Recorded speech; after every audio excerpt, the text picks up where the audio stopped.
Saya atas nama Atarif Farel Fadila, perwakilan dari kelompok kewirausahaan Universitas Wijaya Kusuma, akan mewawancarai seorang narasumber dari produk lokal yang bernama Sorbrand. Nah, mungkin bisa perkenalan dulu ya. Apa kabar?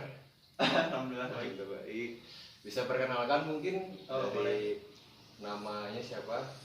Ya, mungkin perkenalan dulu ya teman-teman. Nama saya Muhammad Ardian, biasa dipanggil Ardian. Saya juga merupakan mahasiswa di salah satu universitas di Bandung, mahasiswa Universitas Pajajaran Prodi Agribisnis angkatan 2018. Cukup hebat ya. Sama kita.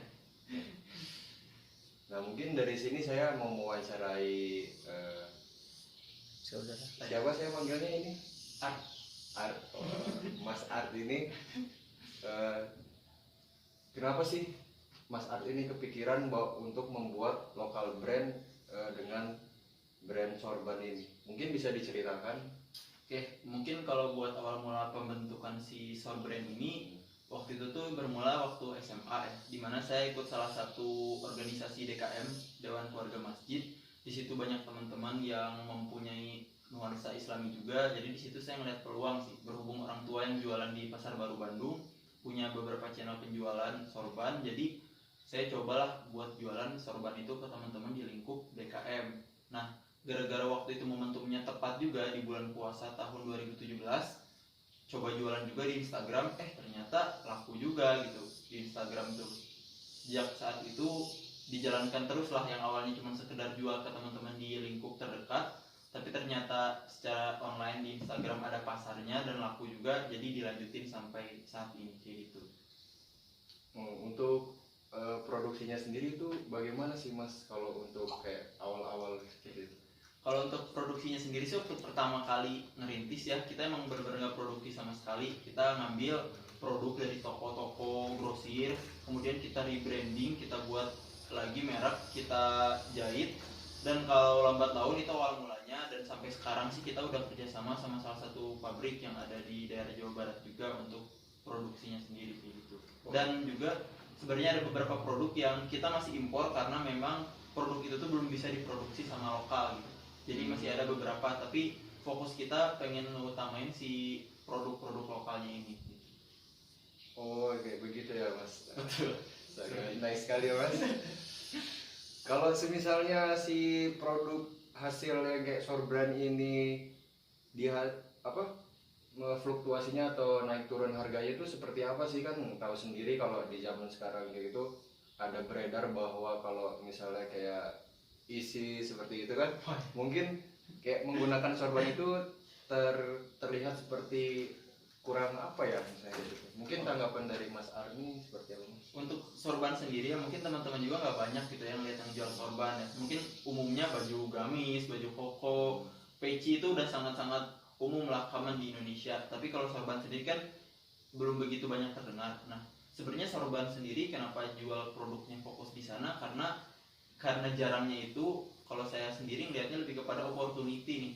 Nah, terkait sama fluktuasi penjualan sorban sendiri, seperti halnya pada momen-momen tertentu hari raya Islam itu penjualannya bakal naik. Contohnya kayak sekarang di bulan Ramadan, di bulan puasa ini penjualnya biasanya naik 2-3 kali lipat dari bulan-bulan biasanya. Dan kayak misalkan momentum Idul Adha juga itu terjadi kenaikan. Nah, untuk di bulan-bulan biasanya itu cenderung stabil sih, tapi memang momentum kita itu yang paling bagus itu saat bulan puasa sampai ke Idul Adha seperti itu. Kalau dari segi penjualan sendiri lumayan juga berarti ya Mas?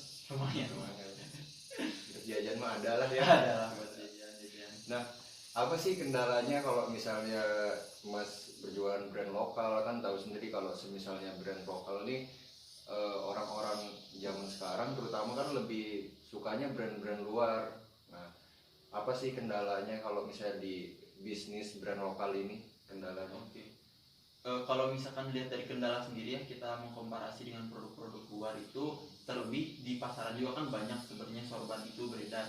Nah, yang menjadi titik fokusnya adalah lebih kepada quality buildingnya, dari si kualitas produknya. Biasanya customer sendiri itu kalau produk sorban ya, karena ini bukan produk yang daily use yang setiap hari kemanapun dipakai, jadi yang dia pentingin tuh wah saya sekali-sekali nih pakainya, jadi ya harus yang keren lah, yang bagus lah. Maka dari itu yang fokus yang kita punya tuh ada pada si produknya ini. Bahkan kalau misalkan ada cacat silahkan dibalikin, kita yang ganti ongkos kirimnya, dan sebelum kita kirim pun kita selalu ngecek apakah ada cacat dan lain sebagainya. Bahkan produk-produk tertentu yang emang kuantitasnya cuma sedikit nih, tinggal satu misalkan, udah ada yang mau deal, terus kita lihat oh ternyata ada sedikit cacat, kita nggak segan-segan buat ngebatalin hal tersebut. Biar apa? Biar si konsumen ini tetap loyal dan setia pakai produk Sorbrand sebagai sorban utamanya. Yang penting mengambil hati konsumen dulu ya kan. Betul, jadi kita harus buat interaksi semanis mungkin dengan konsumen.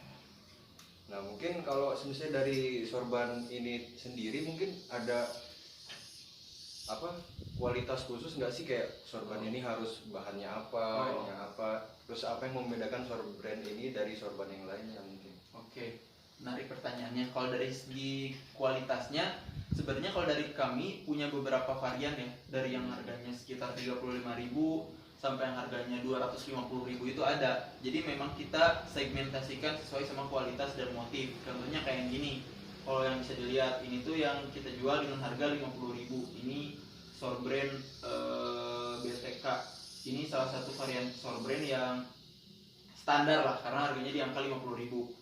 Dan ini kalau bisa dilihat ini Sorbrand dengan harga 35.000. Ini Sorbrand simple, dimana ada quality control yang berbeda baik dari segi motif dan lain sebagainya. Dan yang kayak gini yang kita kasih harga sekitar 150.000 karena memang kualitasnya yang paling baik yang kita punya. Jadi saat konsumen bertanya apakah ini bahannya tebal atau tipis, kita selalu bilang, misalkan ada yang harganya 85.000 yang jenis full black, itu bahannya bagus bu, tebal, tapi kalau mau yang lebih tebal, yang lebih bagus, ada jenis yang lain yang harganya 150.000. Jadi kita sesuaikan dengan budget yang dimiliki sama si konsumen juga, seperti itu.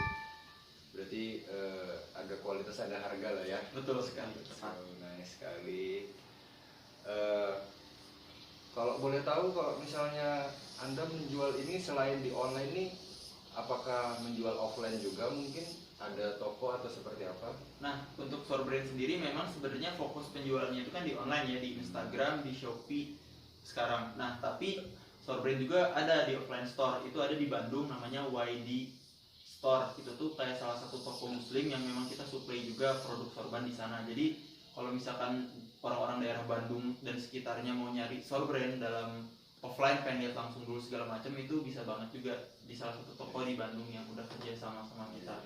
Kadang kan ada orang gitu yang kayak saya takut kalau belanja online gitu, takutnya ntar nggak sesuai ekspektasi. Jadi buat kalian semua yang mungkin mau melihat langsung seperti apa bahan-bahan Sorbrand ini, bisa langsung datang ke toko apa tadi? YD Store. YD mungkin nanti bisa ditulis di bawah ya.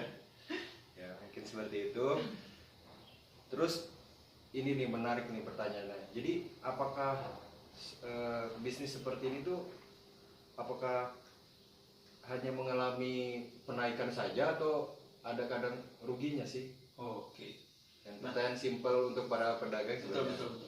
Kalau yang namanya usaha tuh ya pasti kan nggak lepas dari yang namanya untung dan rugi.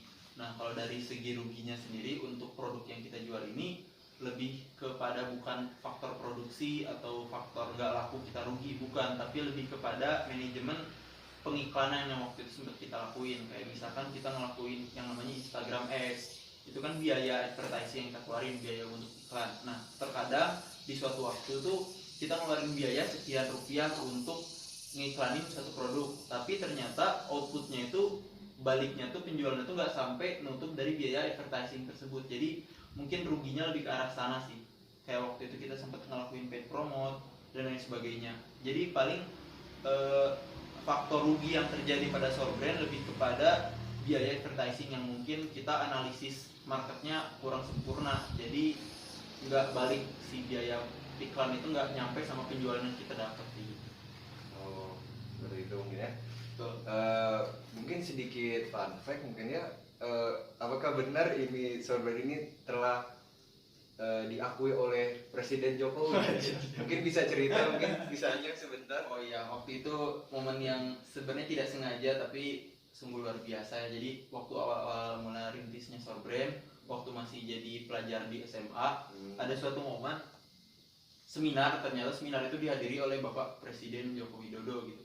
Dan waktu itu di momen tersebut Bapak Jokowi bertanya kepada seluruh audiens, adakah di sini siswa ataupun mahasiswa yang sudah memulai usaha? Waktu itu di momen tersebut yang diundang itu ada dari tingkat SMA sederajat dan juga masih beberapa universitas di daerah Bandung. Karena waktu itu momennya saya udah mulai usaha ini, mungkin saya majulah, didorong oleh teman-teman karena awalnya nggak pede juga ya, kan belum lama usahanya. Terus maju, disuruh jelasin usahanya sudah berjalan berapa lama, omsetnya bagaimana, terus penjualnya berapa banyak dan lain sebagainya. Setelah itu diberikan apresiasi juga berupa bantuan modal dari Bapak Joko Widodo saat itu. Jadi itu sih salah satu momen juga yang misalnya secara tidak langsung itu juga sebagai media promosi gratis ya, karena setelah itu ada beberapa media juga yang mengkontak untuk mewawancara seperti itu. Lumayan ya, berarti seperti efek domino ya. Betul, efek domino gitu ya. yang beruntun. Ya. Nah, mungkin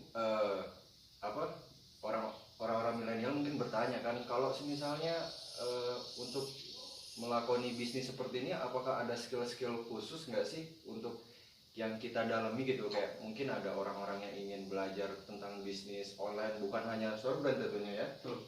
Mungkin brand-brand yang lain mungkin ada kayak skill khusus yang perlu dimiliki nggak sih? Oke, ini pertanyaannya bagus banget ya, karena mungkin ini yang menjadi problem orang-orang buat usaha, terlebih waktu dia masih kuliah atau sekolah gitu.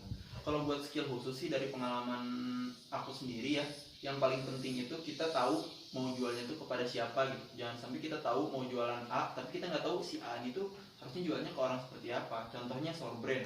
Kalau misalkan kita jual Sorbrand ke orang-orang non muslim, jadi kan nggak cocok gitu. Nggak cocok gitu. Berarti segmentasi kita orang-orang muslim. Misalkan lebih kerucut lagi, orang muslim yang seperti apa sih? Oh ternyata yang lebih islami misalkan, yang menggunakan atribut-atribut keagamaan. Jadi yang terpenting itu skill kita menganalisis bahwa segmentasi pasar paling cocok buat kita tuh yang mana, dan ditunjang sama skill-skill lain kayak misalkan penggunaan aplikasi buat editing gambar. Kemudian juga skill-skill kita dalam menggunakan berbagai e-commerce yang ada atau media sosial, karena kan jualan di media sosial atau di e-commerce itu nggak cuma sekedar posting dan kasih judul ya, tapi juga kita harus belajar lebih lanjut tentang judul yang bagus itu seperti apa sih. Terus juga e-commerce yang paling cocok buat produk kita tuh apa sih. Kalau misalkan kita jualan baju di Bukalapak rasanya kayak kurang cocok gitu ya, lebih cocoknya di Shopee misalkan. Kalau kita jualan HP misalkan, kayaknya lebih cocoknya di Tokopedia gitu. Facebook biasanya. Facebook betul. Jadi kita sesuaikan sama target pasar yang pengen kita tuju juga si produk tersebut kayak gitu. Mungkin terakhir nih, mungkin apa sih wejangan dari seorang CEO atau pendiri dari Sorbrand ini buat pemuda-pemuda milenial yang mungkin ingin mengikuti usaha seperti ini, seperti yang Mas Ar lakukan mungkin? Ini sedikit pesan ya buat teman-teman semua, baik itu yang mau memulai usaha maupun melihat orang-orang yang sedang berusaha. Saat dia mulai usaha itu fokus utamanya itu jangan sampai kepada profit gitu. Jadi fokus utamanya lebih kepada kita try, kita coba. Karena saat kita mulai usaha, kita nggak tahu usaha keberapa yang bakal berhasil, dan kita nggak tahu akan sebesar apa usaha yang kita jalankan nanti. Yang paling penting tuh kita coba. Jadi kita coba aja. Mau itu kita nggak begitu yakin, mau itu kita sangat yakin, karena kuncinya kita coba. Karena kalau kita coba ada kemungkinan untuk berhasil, tapi tanpa kita coba sudah dapat dipastikan keberhasilan tidak akan sampai pada kita. Seperti itu. Oh, seperti itu. Benar juga ya. Sebuah motivasi untuk para milenial rebahan. #anti sosial club. Ini sangat bermanfaat mungkin wawancara pada hari ini. Semoga diambil hikmahnya untuk para viewers yang menonton ini. Mungkin bisa ini lagi, mungkin kalau misalnya ada viewers yang mungkin ingin membeli Sorbrand ini, di mana ini? Oh ya benar. Buat Sorbrand sendiri ya, buat teman-teman yang ingin beli Sorbrand itu yang utama ada di Instagram, ada di @sorbrand Instagramnya. Kemudian juga kalau di Shopee ada juga, di tokonya Sorbrand juga, dan di Instagram di marketplace-nya juga kalau kalian ketik Sorbrand nanti bakal ketemu juga. Itu 3 saluran distribusi utama yang kami gunakan. Dan juga untuk sorban ini biasanya terdapat bonus-bonus yang diberikan ya. Benar. Jadi buat sorban sendiri sesuai sama value yang kita punya, kita tidak mau cuma dapat profit secara uang ya, tapi kita mau dapat profit dalam bentuk pahala jariah juga sebenarnya. Kita selalu kasih bonus tasbih ya sebenarnya. Tapi kalau kayak saya ambil sih kejauhan. Mungkin nanti bisa langsung dicek aja Ya, tasbihnya, dibeli aja sorbannya nanti dapat. ya. Jadi kita selalu kasih bonus tasbih. Dan kalau sekarang tuh ada tambahan bonus stiker juga sebagai bentuk motivasi kita untuk hidup di dunia ini, seperti itu. Ya, karena di dunia ini hidup sih kita bakal sementara, makanya perbaiki lagi ibadah, sholat dengan sorban ini cukup keren, seperti ustadz-ustadz kekinian, Tuh. yang contohnya seperti Hanan Ataki ya. Ya, oh ya itu sedikit FYI juga ya, Hanan Ataki juga sudah menggunakan sorban ya. Hanan Ataki. Hanan Ataki aja sudah bikin sorban, apalagi Anda. Mari kita beli dan ramaikan kasanah persorbanan Bandung.